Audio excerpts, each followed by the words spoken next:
In 3/4 of a mile, bear right. Siri's got it because there's a lot of directions coming up right here, right now. But we are not here for a concert, but we are once again here for a, well, I don't even think I ever posted, but last time we tried to have a con here, things didn't go quite right.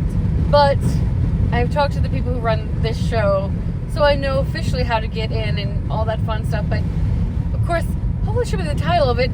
We're going to Spookala, y'all!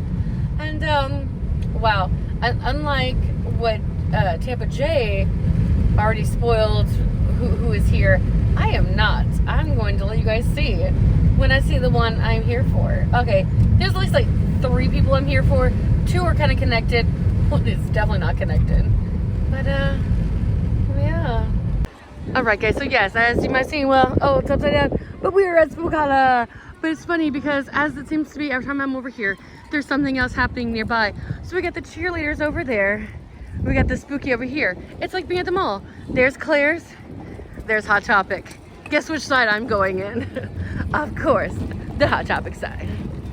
This is gonna be awesome. Well guys, I was planning like, okay, walk around, go see what the vendors are, see what's going on, because I have things to drop off to the cast, but yeah, he's kind of right there. So like, I figure I might as well jump into his line now, go see him, give him his stuff, and then we'll go roam around and from there. Ooh, I also gotta find Kiefer before he leaves, but yeah. Sounds good. What do you want me to sign here? Here? Yeah. Do I do black?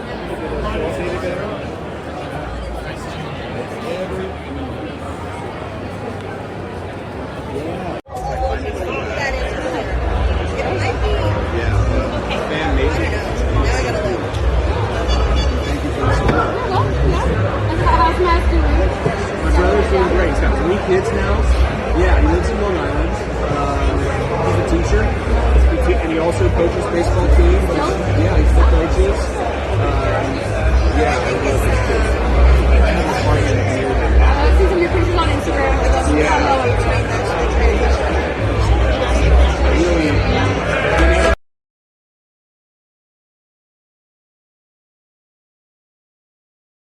She works for nothing.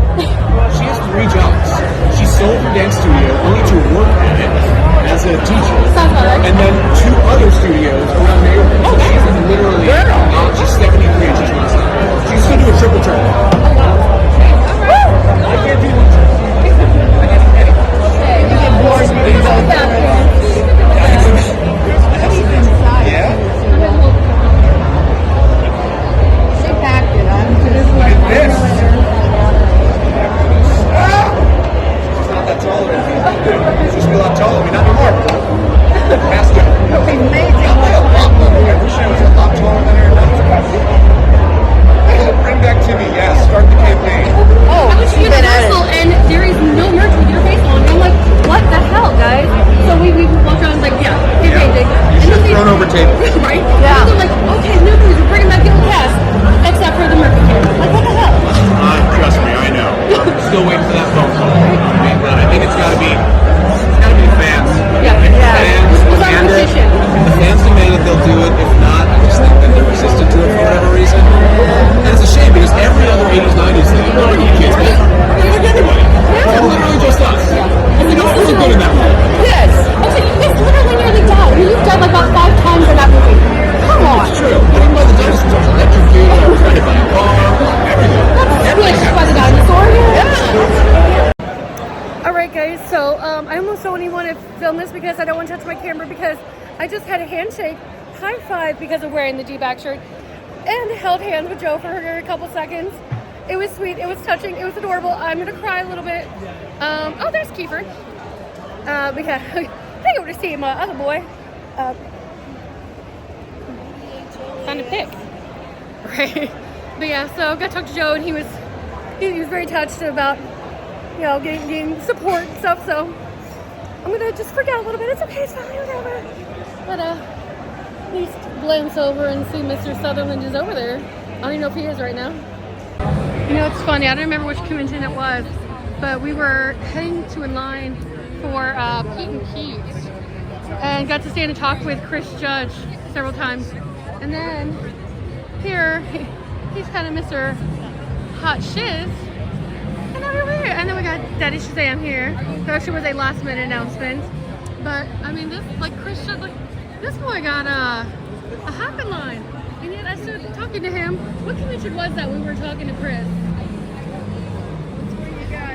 It's where I got, yeah, pizza sign, the thingy, but I don't remember which one. I don't know if it was Pensacola or which one it was, but yeah. Yeah. Got to meet Pete and Pete and talk to Chris Judge for a couple minutes. Teaching me with, no, he was a jerk. This young lady, I know her more from Becker than I do from her horror stuff. Like, to me, she's a ditz, so it's kind of funny that she's here. And then we have a Teletubby, which is the scariest thing of all. I mean, terrifying. He's a Teletubby.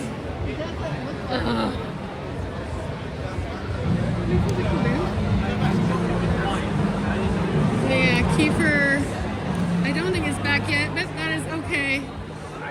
I'll see him when he goes his next tour. Yeah, really, I still feel bad. And I'm thankful, I wish that these guys did the multi-pictures like a lot of them do. Because I still feel bad the day, actually, it was, again, Pensacon, where I was, walking down that line and just kind of looking at everyone's backdrop and then going, oh my, Tom Paris, hi. I know you. Look, Dad is a smiling guy and going, oh my God, I know how. Yeah, I mean, yeah. He looks so different now. And now we're in the merch area. Oh, that's not creepy at all. Oh, kids, look, VHS. Do you remember VHSs? No, no one does.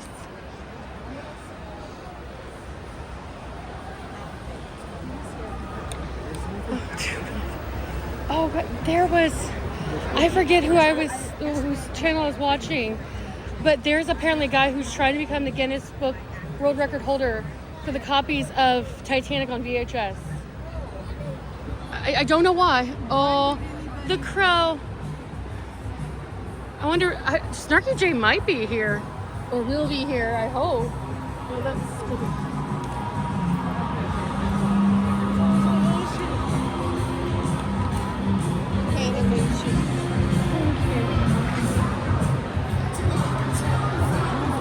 So eventually, yeah, they're gonna be over here at 3 o'clock. Oh, there's Hammond.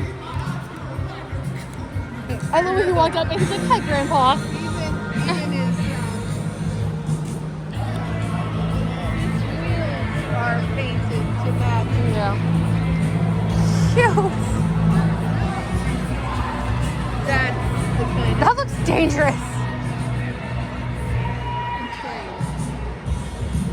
don't hit in the face. A holder of dice, shaped like dice. Bugs in these. Oh, the little seahorse. Who's here? Is it Kiefer? Is Kiefer here? No shit. I know those duckies. I've already. Oh, that's a cool concept. Oh, I like that.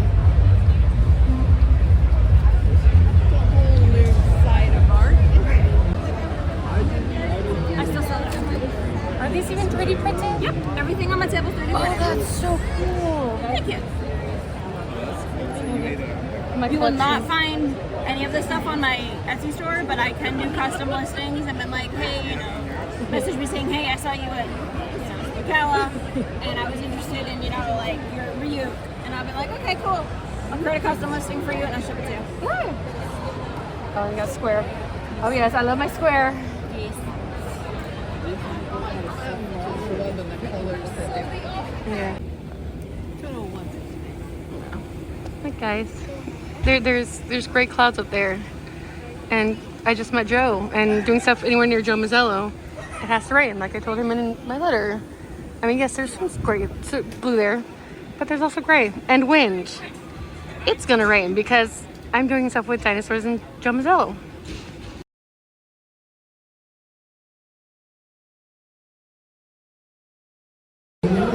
Kitties! Kitty! Dr. Kitty!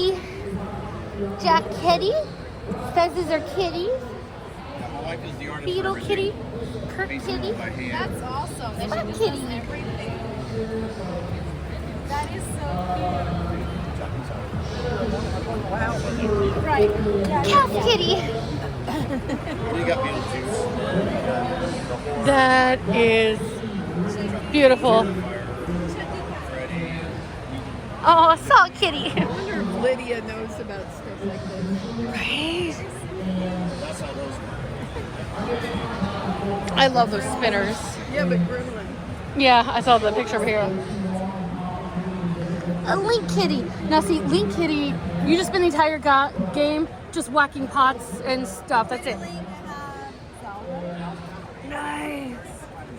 I just feel like really, as much as a lot of us played Link as a kid and used the sword to whack things, I feel like that would just be cat mode. Just literally, all you do is whack things. Dandelions. No, Danda Kitties. Lions are just gigantic kitties. True. Oh, it's creepy. Edward Scissorhand, that's perfect. That one doesn't even change. That was just a cat face, that's it.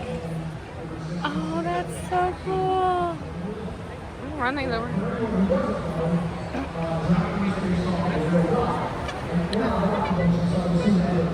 Terrifier.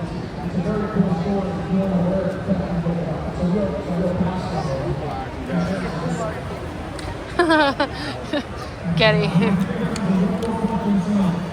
Here's Kitty. Yes, I will. Oh my god. Well, this one on the corner is Uncle Vernon's Volgon head.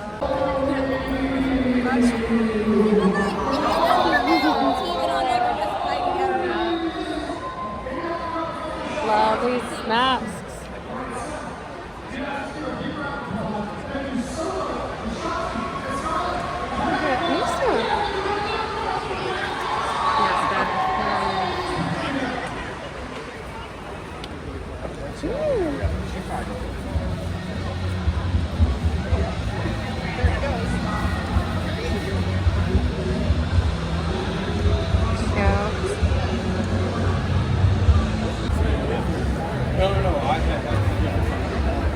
Oh, I love it. Yeah, So- they're into like stuff like Pokemon mixed with like video games and D&D. Oh. It's a big deal in his. Nice. So are you guys the ones that created it? Yeah, I'm a co-founder / artist. I do like art on the cards. Nice. And we've been at it for 3 years. So this is all Kickstarter funded. Wow. We're straight out of the Kickstarter phase and we're moving on to our next set. So, Nice. I see. This is definitely a good place to advertise. yeah, absolutely. We got a gameplay section over there. Yeah. That's a lot of fun. Cool. Yeah, my mom's like she's it's funny, we don't really do like gamer stuff, but she collects dice and she's actually making plush dice. So she's like, "Ooh, dice, what do you got?" And so they're talking about that stuff. I'm like, "Okay, let's see what the rest of the table's doing." That's cool.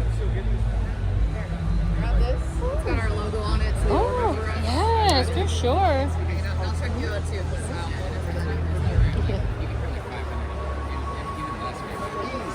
That is so cute.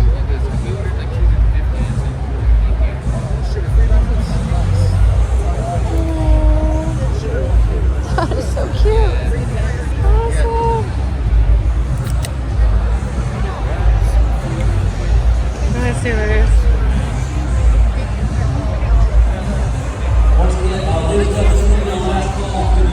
Which is basically your currency for the game to play certain cards. Yeah. It's like I It's basic understand. in concept. It's very challenging to master. Yeah, that's where it's like anyone can play, and it's like if you don't really know that you're messing up or you're not maximizing it, you wouldn't know. But you can play it. Just had these starter decks really to play with, and you just play the game, and it's very like easily laid out with the starter decks, and you can keep going and just keep, because every game is completely different, because these like make up the way you Yeah, move. this is what we run through, and then each game you have to pick them up and shuffle them. So one of my big things is like randomization and stuff. I love that kind of stuff. Like card games in general, you shuffle a 52 card like playing card deck, and you can have like infinite combinations. Yeah. Yeah, I love But that. like Monopoly This- is gonna Have be you heard of us? No. This go adds, the same board every time. Yeah, this Although is- I have seen Monopolies where you can ship things around. That sounds dangerous, though. so this you have to shuffle your sectors, so the things you walk through, you shuffle those up your 5 cards, and those are your terrain, the things we're walking on, the world we're building, and we run straight down to our opponents, and they run straight down to us. Yep, and then we shuffle this, our boss stays the same every game, but between these two, you're like hardly ever going to be able to play the same game of Nom Nom twice. Hardly ever. Because your opponent's also shuffling theirs. Yeah. So you're getting 2 sets of randomization. Yes. So that's like with chess. I always hate like it's like, oh, you just need the blah blah gambit. And it's like, well, if you guys know, you can literally just going through the motions. That's boring. Yeah, that is not how Nom Nom is. You have to, it's constant like figuring out and being like, well, how do I move here and then attack? And like, well, maybe I have to sit back and wait a turn. Yeah. You know, it's that kind of stuff. Cool. Where it's like, if something has Could I use this area to teach him how to play? Please go out of here. There's the Jeep. Doggy. Not a doggy, he has wings. Flying doggy. She has. On the switch. Oh yeah, there's David was having fun taking pictures of that the other night. Yeah, that guy. That guy was taking pictures over here. Alright, so we got the fun bathroom. I like how the bathroom's kind of set up back here, but it's also like literally right behind the actors. We got Isabel, who played Clove in Hunger Games and a bunch of other stuff. We got Jason Patrick right over here. It's just kind of weird to be like literally bathrooms, celebrities. Like, bam, right here amongst everything. Okay, so just kind of chill out until David gets done talking, and then can come in here and see Joe talk. Lover of comics since I was about 9 years old. I've been a die-hard fan of the world of comics. My son, who just turned 11, likes comic books, not as much as I wish he did, but he loves my... We got the HHN Paul. Yeah. You ready for a super cool panel? I can tell you, for those of you who don't know, my name is Matt Knowles. I am the MC at Spookala. I'm a content creator, comic writer. My booth is right over here with the big purple flag.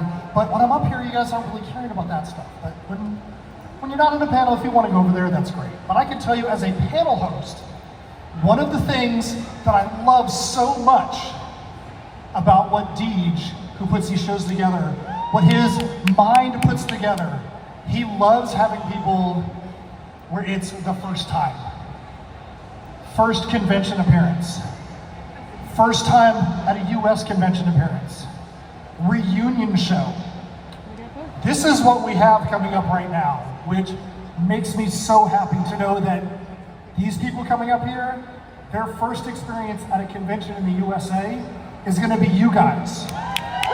So the very first thing that they're gonna have in their mind about how cool conventions are is how you guys are. So the goal needs to be that everything needs to go downhill from there, because this is gonna be the best concert, the best convention ever, right? Right? All right, with that being said, it's time for the Jurassic Park reunion with B.D. Wong, Joseph Mazza, and Ariana Richards!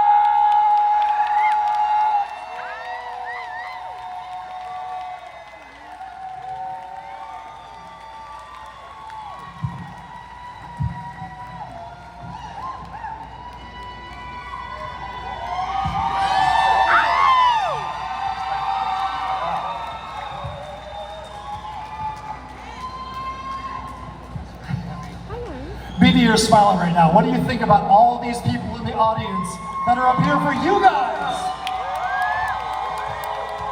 This is really good. I'm speechless. I agree. I'm a Spookala Salient point. virgin, no more. It's wonderful. It's wonderful to see you all, and it's very heartwarming. And I don't know what else. What do you guys? It's wonderful. Yeah. What movie do you guys want to talk about? Undrafted. So Joseph, you just told me this is your very first convention ever. It blew my mind. You've never been at a convention before as a guest? This I is haven't correct. either. Yes. The two of us have never done it. And this is the first time in the USA for you. Yeah, first time in the US for me. I've been in a couple of conventions overseas, but this is my first convention here. So hi, everybody. So how cool is that? So are you guys going to make sure that they have the best convention experience ever? Sweet. Come on, Spookala audience, what do you think? It's a lot of pressure for you guys, okay? We've got to come through. But see, now the pressure's on them and it takes all the Exactly. pressure off I feel you guys. fine now. I'm going to put my feet on the table. All right, so for each one of the three of you guys, when you're handed this script for this little movie about dinosaurs, did you ever think that decades later, you'd be sitting in front of a crowd like this, cheering you guys at this rate? When you got the script, was there any thought in your mind that something insane like that could possibly ever happen? With you? Oh, with me? You can include me in this, and it's been period. You, I knew you were going to be a part of it. Yes. The rest, I wasn't sure. I don't know. What do you think? No, not at all. No. I think while we were doing, I was working on the movie, there was this growing sense that the movie was something that everyone was talking about, and that it became a bigger and bigger deal as we were working on it. But I had no concept of this at all. Yeah, I don't know about you, but I didn't see a formal script At in all. the beginning of Jurassic. I mean, it was so cryptic. It was it was all secretive, and I was told to take a look at the book. So I read the book by Michael Crichton first and got a sense of that, and just auditioned with the bare minimum of notes. So just imagine you're there with a dinosaur screaming, and that was the audition initially. No, I had that too. Yeah, I was oblivious to everything. I was 8 years old. I could hardly read. I can still hardly read. If you've seen me sign, you can tell. Yeah, for me, even meeting Steven, I met Steven on the set of Radio Flyer, which I did before that.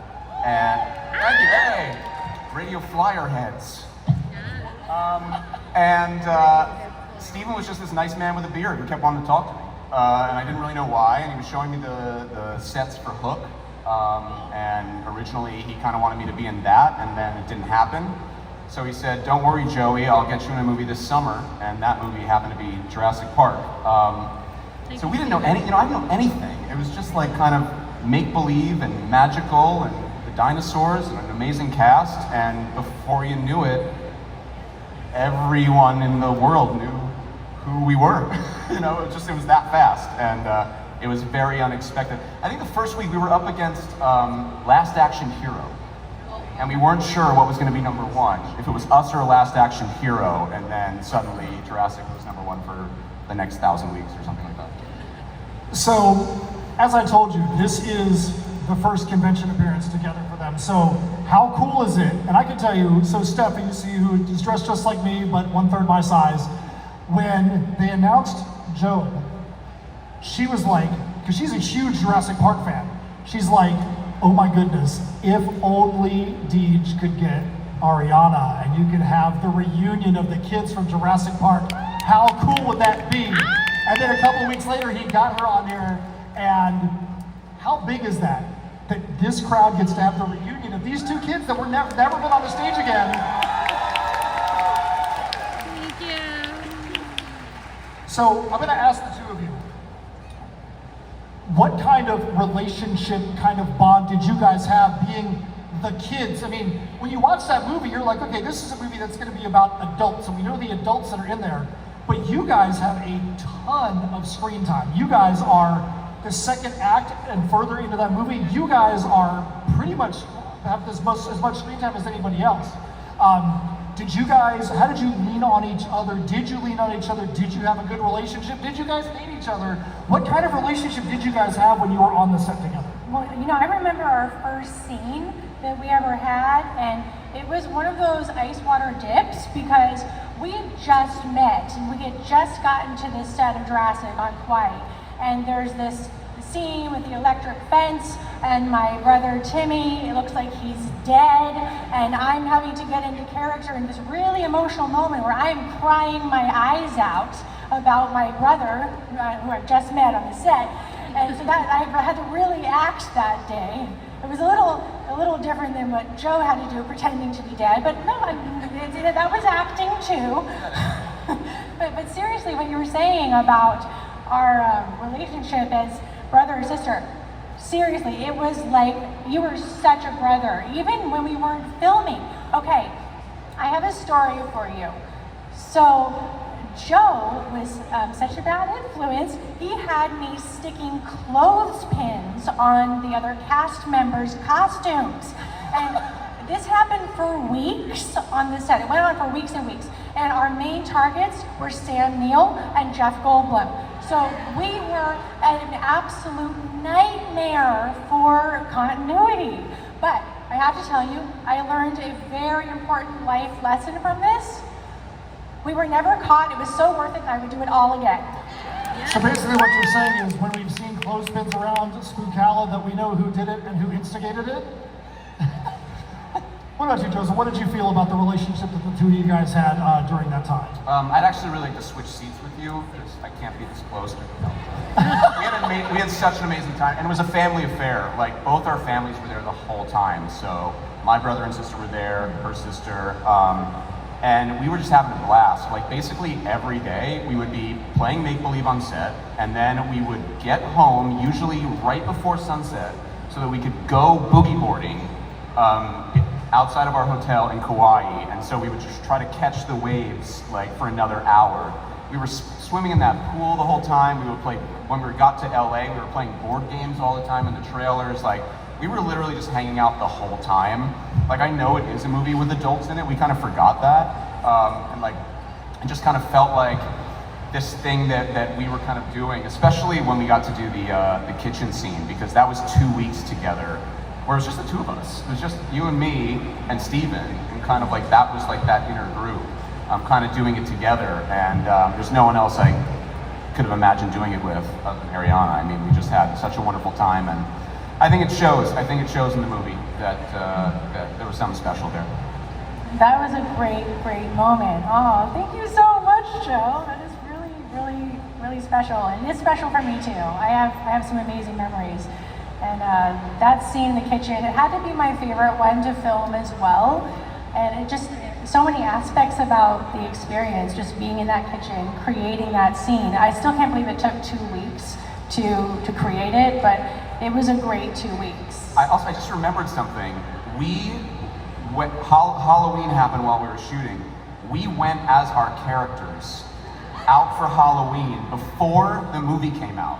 So we would like go around Toluca Lake in LA, and people would be like, "Who are you guys?" And you're like, "Well, you'll see."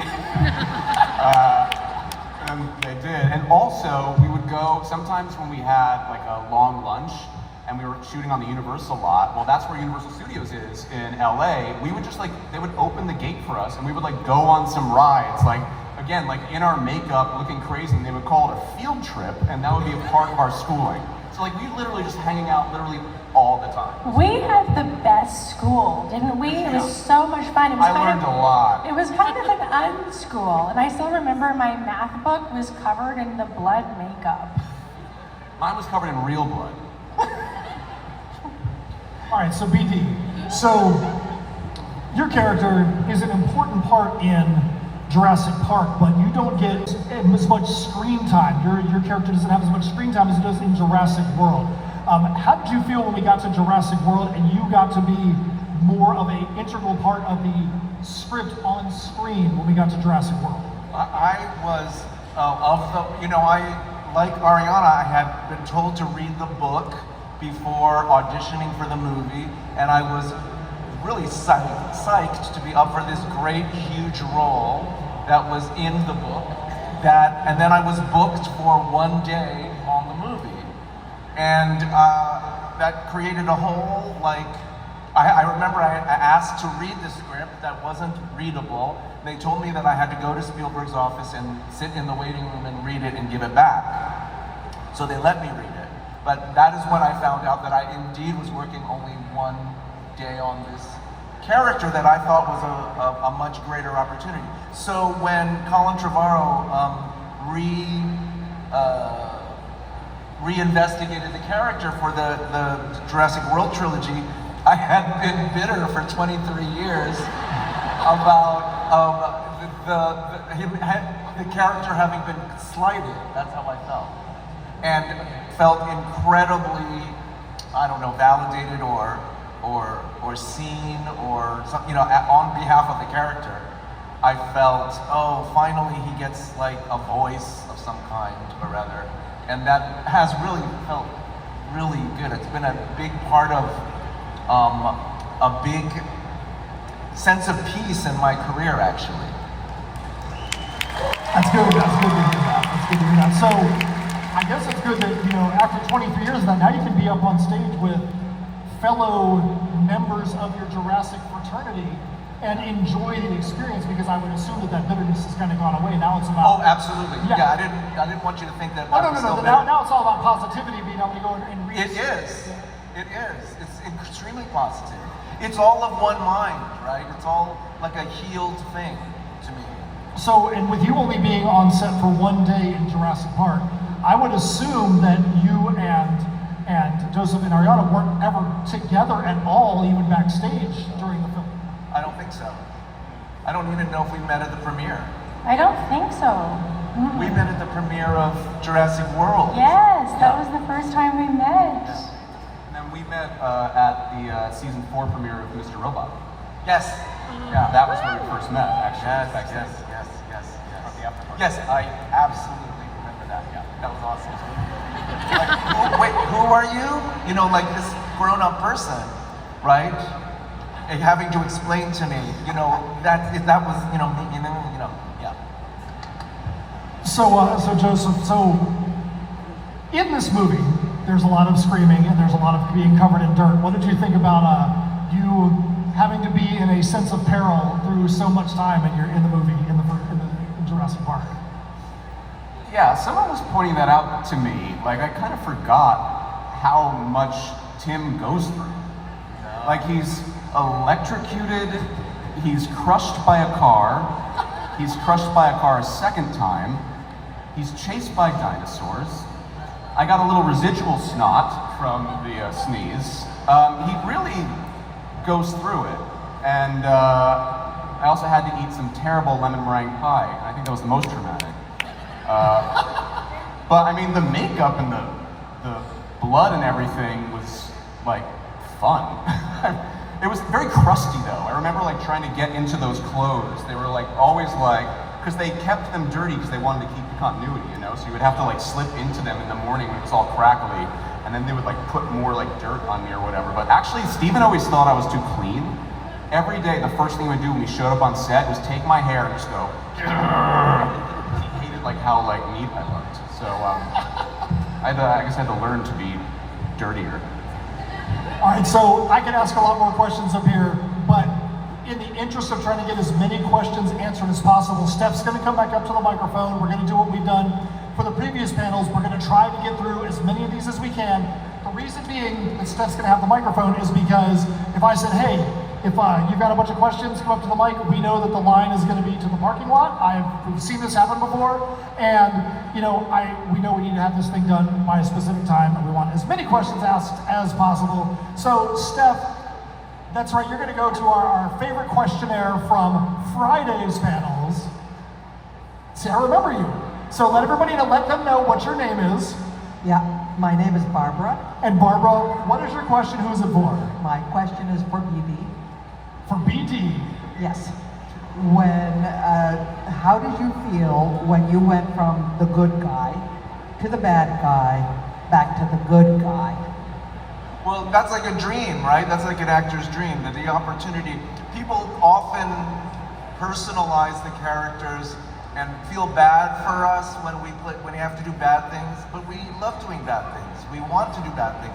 And the redemption of a person who's done bad things is the ultimate goal. If you are in a well-written role, the character's redemption is absolutely essential to your enjoyment and the audience's enjoyment and appreciation of the depth of that character. And so for them to have taken him down the road and back again was great for me. I loved it. I couldn't be happier about it. And as I said, it was the antidote to my bitterness about being left behind, being not acknowledged, having even left the island. You know, they were taking tally of all the people that had left the island, and they never even counted him as important enough to have had whether anybody cared or not. And then suddenly that kind of became a plus, because then he was salvageable for the trilogy. So thank you. All right, thank you. So here's what we're gonna do, just save some people's arms. So right now, we're gonna go to this side of the room. So if you're on this side, hold your arms, that way you don't have to worry about keeping your arm up all the time. So come over here on this side, raise your hands. Steph's come up here, she's gonna get a couple of questions. So why don't you go to the person with the pumpkin headband here? Pumpkin. Hi, my name is Meg. I'm a big fan of the franchise. Question for all of you, because I feel like it doesn't get asked enough of adults, but what is your favorite dinosaur? What's your favorite dinosaur to all three of you?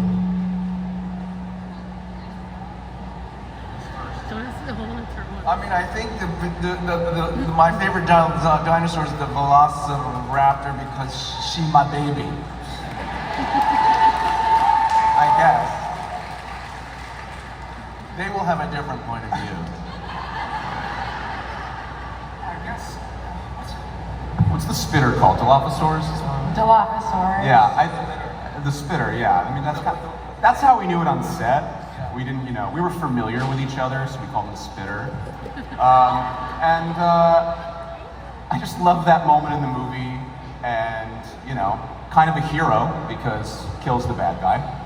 So I think there's a real redemption arc for the Dilophosaurus, and it was also in its terrifying nature. It's also really beautiful. It's like a scary peacock or something. How's that? Well, unfortunately, BD, I think you stole the one I was going to mention. So I was going to mention Raptor, and that's my favorite. I guess because we had that infamous kitchen scene with the raptors. And didn't you get bumped into by one of the raptors, Joe? Yes. Yeah, that's why I didn't choose the raptor, because it physically injured me. And I'm still bitter about that, so. You could have said Dinobots. I mean, that's a cool dinosaur. Dinobots, man, Transformers, more than meets the eye. All right, so some more questions over here on the, why don't you go to the ones close, right there, and then we're gonna go around right there to the, right there? Look right here. Keep your hand up because I can't see. Oh, okay. Yep.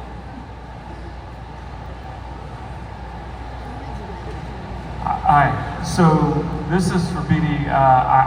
It's not necessarily about Jurassic, but in iRobot, the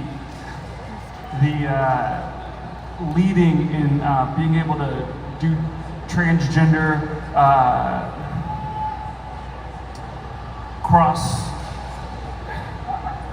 I'm sorry, I'm real nervous. Being able to lead a movement kind of thing, because that was a little bit before it's as culture able to be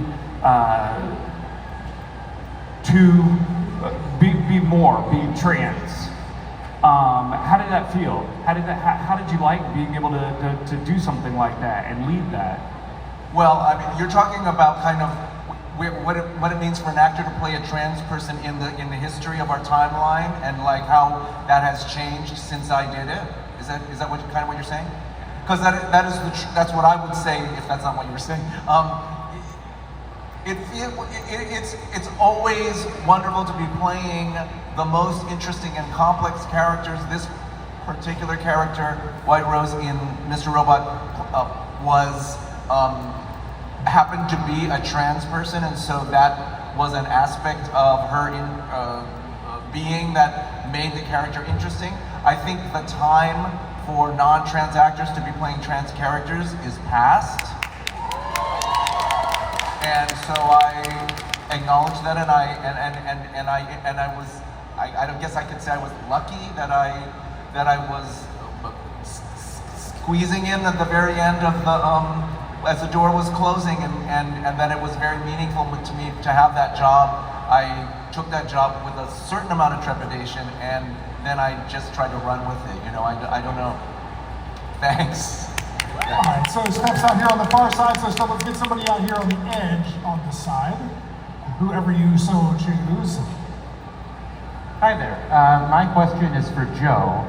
So in Jurassic World, they introduced the concept that half the world is pro saving the dinosaurs, half the world is about letting the dinosaurs die out.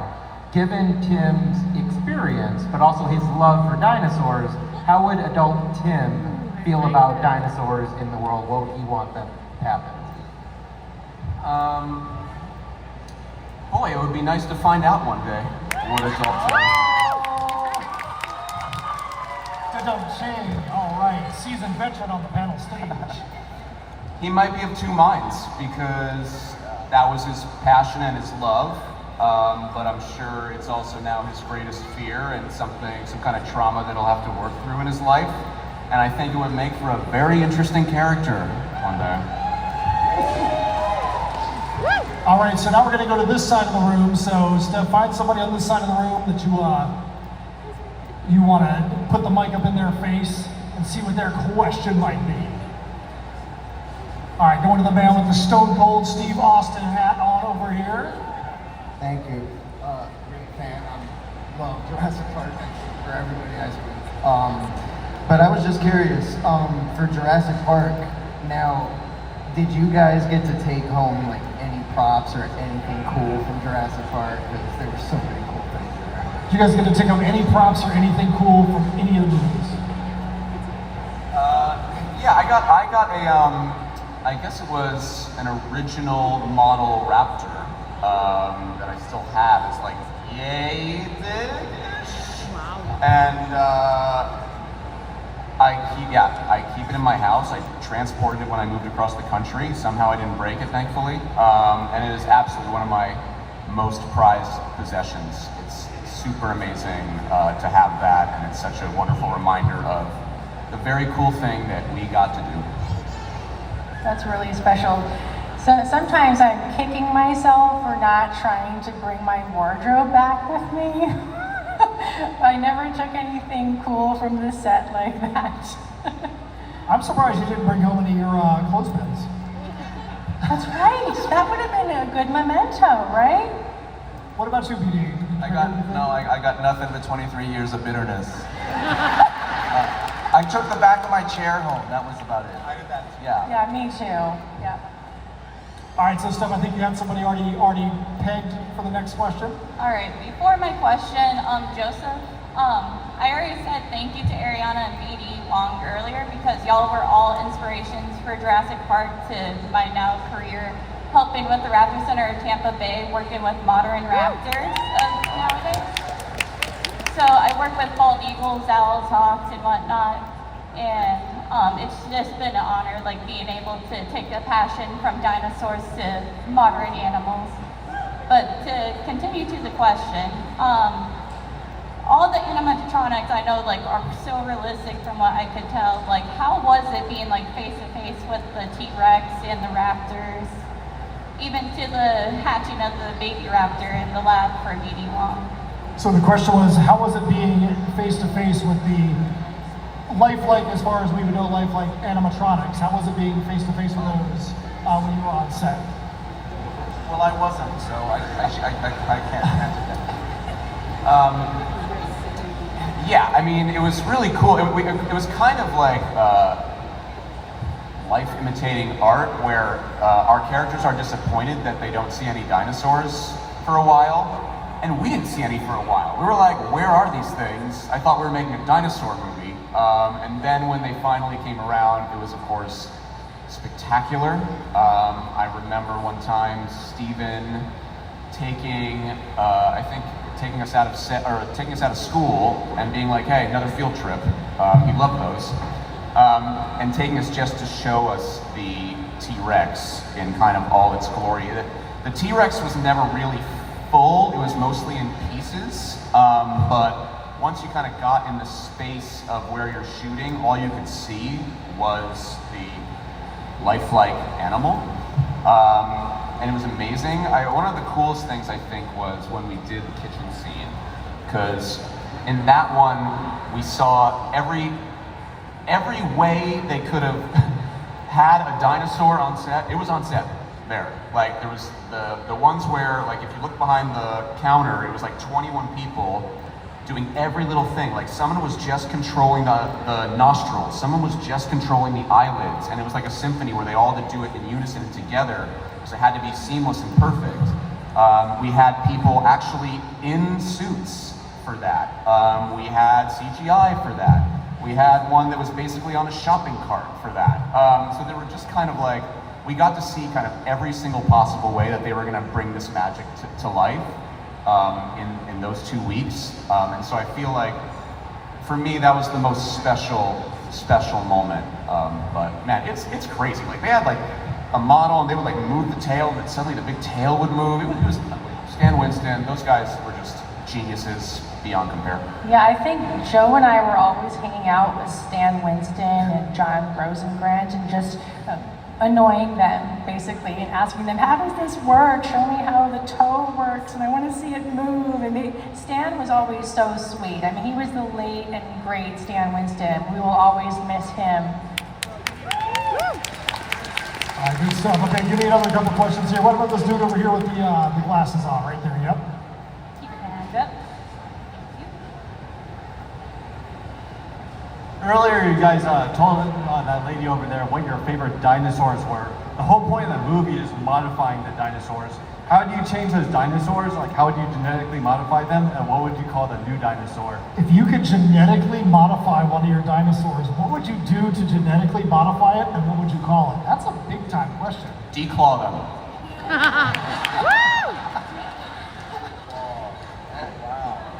He was thinking that you guys were going to be like, they would have 7 heads and 10 horns, and I would call Docile. Docile. I like them just the way they are. No, I don't know what I would do. What would you change? What's to change? The whole point was more teeth. The point is to have, I'm being a method actor now. The point was to kind of recreate, to allow humans to walk the earth with dinosaurs and to give that authentic experience to people. It all went awry, but that's okay.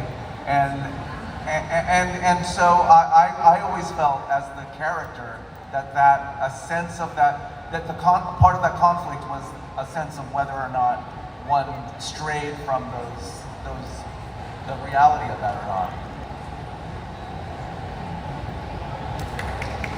So there's no closed penosaur? Oh, that is quite a question. I think after Lex is traumatized by this entire experience, I just can't imagine she'd want to bring one back to life and then clone it. This is just not happening. All right, so both sides, let's see, we're getting a couple more questions here. Steph, pick somebody.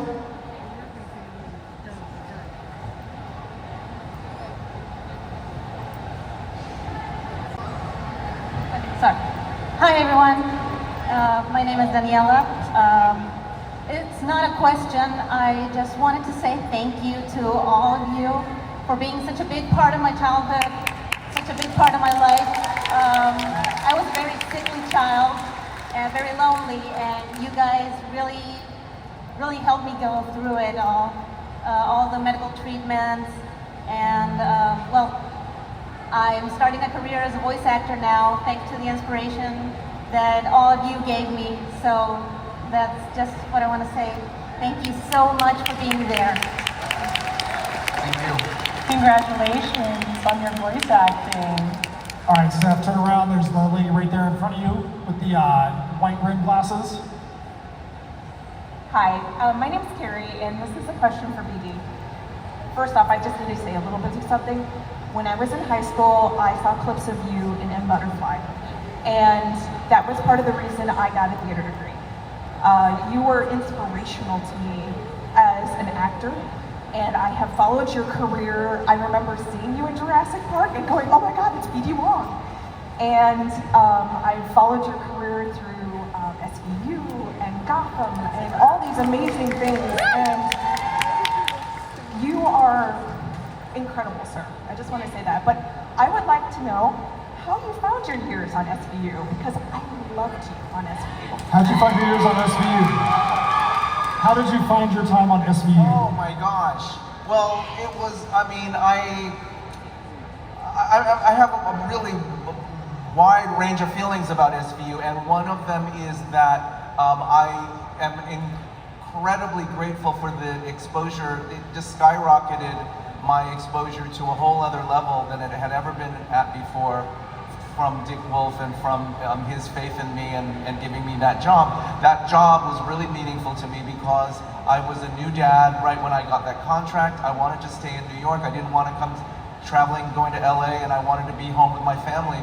And so I was able to sign a contract to be a series regular on a hit show that lasted for me for 11 years and was extremely incredible in the timeline of my life. That was just incredible. Compared to the work that I've done in the theater, that that you mentioned, it paled in comparison as a creative experience. It just did. It always will, and it always will be that for me. Like, the difference between television and the live theater is a really great one. I was perfectly happy doing it because of all of the things that I mentioned, and because it was a rich experience culturally and for a lot of really good reasons. But it's a very different acting thing, right? It's all the mediums are also different from one another. The techniques are also different from one another, and exploring them, if you're lucky to be able to explore all the different types of acting that there are, it's a really lucky thing, and it allows you to grow and change and do the best work possible. So I'm super grateful for it. Thank you. So real quick, so is my guy out here that's wearing the Team Wong shirt? Where's Team Wong? Is the Team Wong shirt here? Where's the guy with the Team Wong shirt? If he's here, stand up. No, he bailed. No way. He bailed.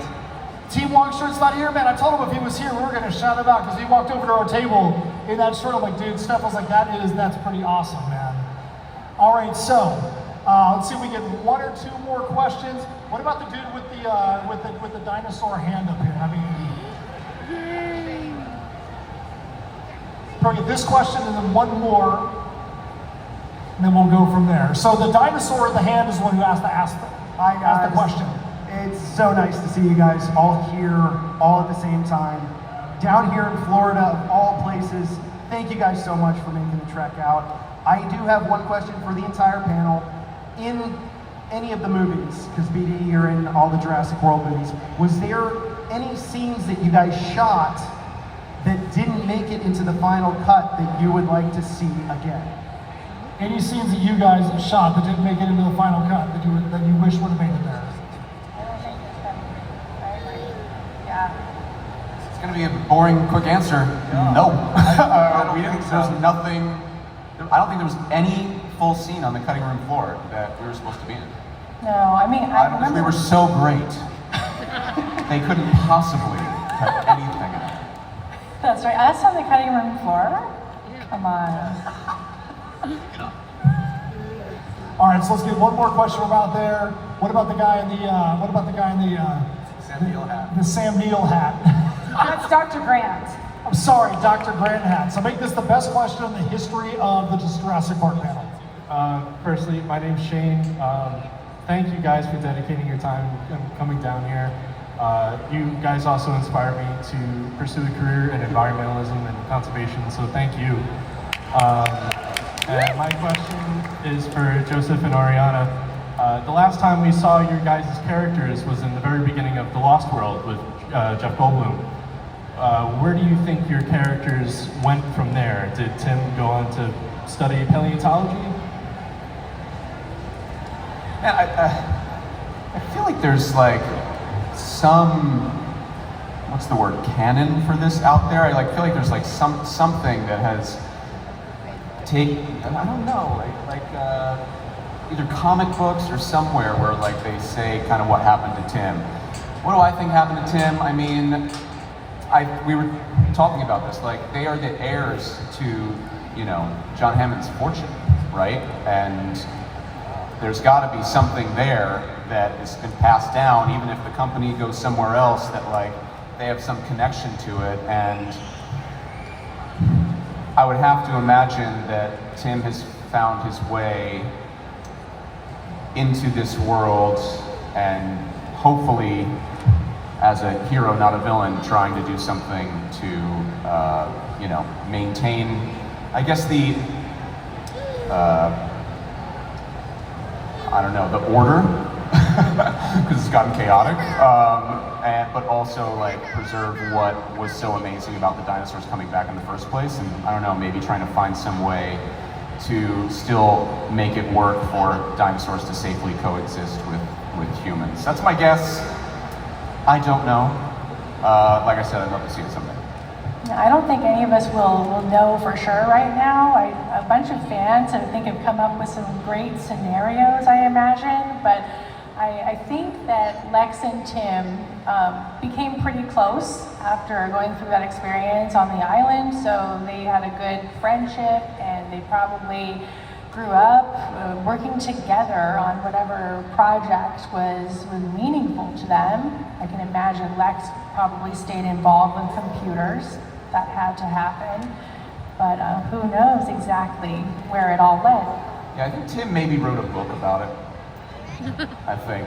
He is Michael Craig. So this is interesting that you asked this question, because I had a question that was pretty much the opposite of what you just asked, and that I'm going to ask them right now. If you could take your characters in a complete non-canon fashion and take your two characters into a spin-off, doing whatever the heck you want. You could be vampire hunters, you could be superheroes, you could be doing whatever kind of nonsense. Boom, right now, what would you guys do with Tim and Lex, vampire hunters, superheroes, whatever, what would you guys do? Well, no, you're not giving this one to me. You go first. I did joke while I was doing Gotham that Hugo Strange was the result of what happened to Dr. Henry Wu. That Dr. Henry Wu became Professor Hugo Strange and then started modifying people's bodies and ended up in the Arkham Asylum and, did all those terrible things out of creativity, a need to be creative. Do you have an answer for this? I have no idea. He'd be an accountant. That sounds like a comic book everybody's on the read. And you said this was going to be an easy interview. Make it multiple choice or something for me. Multiple choice. Do you want to be a vampire hunter, superhero, or do you want to be vampire themselves? Superhero, come on. Yeah, as long as we get to wear capes, that sounds good. No capes, superhero. All right, there we go. All right, so we come to the end of the panel because we want to make sure that everything stays on track. However, we all know there's one thing we have to do before this is over, and that is we have to summon the show photographer Corey, right? So on the count of 3, we all need to summon Corey so he can come up here and take a picture of us with the entire crowd. So on the count of 3, ready? 1, 2, 3. Corey! Corey!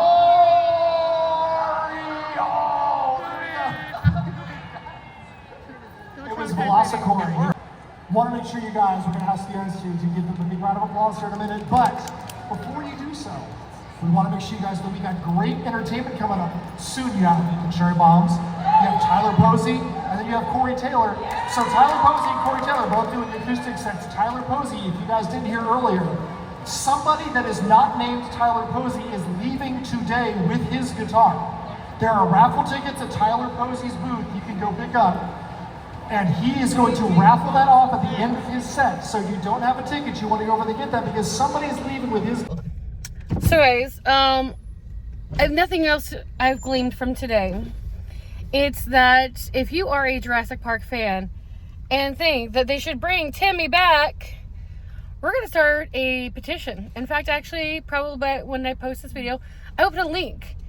We're going to start a petition because not only Joe and I had a conversation when he saw the bugs, I gave him a copy of this, and he's like, yeah, I wish we'd bring Timmy back. And you just kind of gave me that look, and I'm like, I feel you. And he's like, really, if the fans want me back, I mean, and I'm like, so I need to start a petition. He's like, I mean, we need to start a petition. Okay, God. So guys, we need to start a petition to bring back Tim Murphy. So if nothing else, we're gonna make that happen. So yeah, I will work on that, and yeah, we're gonna get a Tim Murphy petition, because we are going to make sure that at some point Lex and Tim are coming back. I love that during the panel, he's like, I don't know, am I paleontologist? I don't know. Tim's an accountant.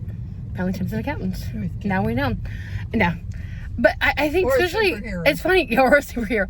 And that's the fun thing, I really never even thought about the fact that, yeah, Tim was a fanboy paleontologist who then had, I read your book. You know, the shit thrown in his face. So, you know, yeah, so we're gonna bring Tim back. Even if Joe and I have to write the movie, we're gonna bring Tim back.